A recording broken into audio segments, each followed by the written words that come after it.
What's up guys, Tim here from Audio Tutor. Today let's talk about panning, right? Have you struggled with panning stuff in the past? Maybe you've got this big full arrangement and it's all sounding really cool, but you want to get that stereo spectrum, you want to get some width and add that kind of clarity in the stereo spectrum.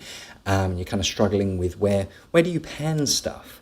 Maybe you've made the mistake before, like I have, in going into way too much detail with panning and thinking about it, like overthinking the whole concept of panning. I remember being on a cruise ship. I worked on a cruise ship years ago, and I remember I'd written this new song, I had this new arrangement, and I remember sitting in the like cafeteria up on deck 6 or something, eating a scone, because I'm English, and I had this A4 sheet of paper, and I was thinking about my panning, and I thought I was being so super clever in saying, all right, well, I have my piano, and I have my saxophone, and I have a trumpet, and then I have my, my tom, my floor tom here, and I have this tom here, and I have a snare, and I have a cymbal, and I was drawing these things out on an A4 sheet of paper.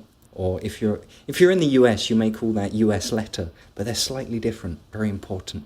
I was drawing out these pictures of a little saxophone here and a little piano over here, right? And I was literally measuring these things up, saying, all right, so 11% this way is going to be this instrument, and 13% that way is going to be this instrument, and 26.4% that way is going to be this instrument.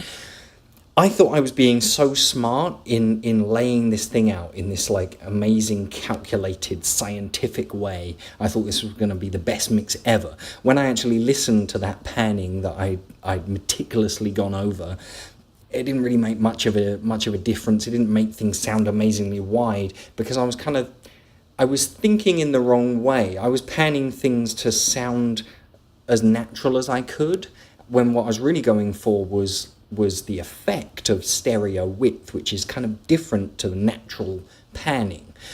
So anyway, we'll get into that topic maybe on a different video. But today I want to talk about the wonder of LCR panning and how much it can speed up your intentionality. It can speed up your process. It can really help you to access the stereo width in your mix quickly. All right, so what I actually should have done in that scenario was say, okay, I really want to hear this on the left, and just panned it to the left, all the way to the left, as far as it goes to the left. Hey, that's the left. And then when I wanted to hear a saxophone on the right, pan it all the way to the right, not a little bit to the right, not almost all the way to the right, but fully to the right, just to the right. And then when I want to hear my snare and my vocal and my kick drum and my bass, I stick that right in the center, not near the center, not around the center, not a little bit to the left or the right, but right in the center, and that's all.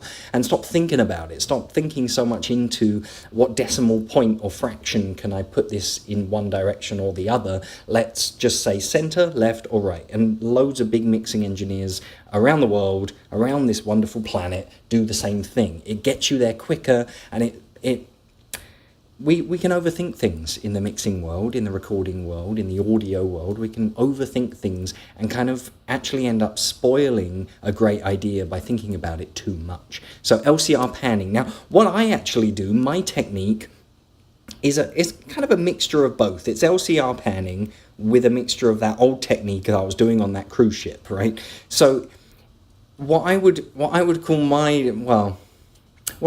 my panning would be like, it's like not LCR, but it would be left, center, half right, and right, right? So whatever abbreviation you want of that. But the idea being that sometimes you don't want to go all the way to the right. You don't want to go all the way to the left. Let's say in your chorus, you have a synth that comes in and goes, beep-a-deep-boop,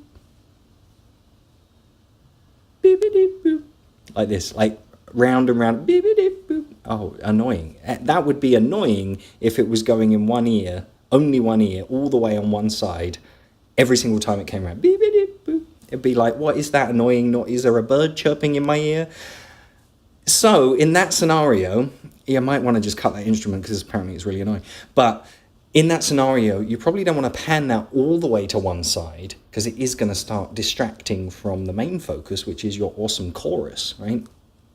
So, but you know you don't want it all the way in the center. So in that scenario, just go halfway between the two. Not all the way to the right, not all the way in the center, not all the way to the left, but somewhere in between. So you actually have 5 marks. Rather than LCR, you have L and then half left and then center and then half right and then all the way to the right. So you have 5 options to choose from. It's going to get you there quicker.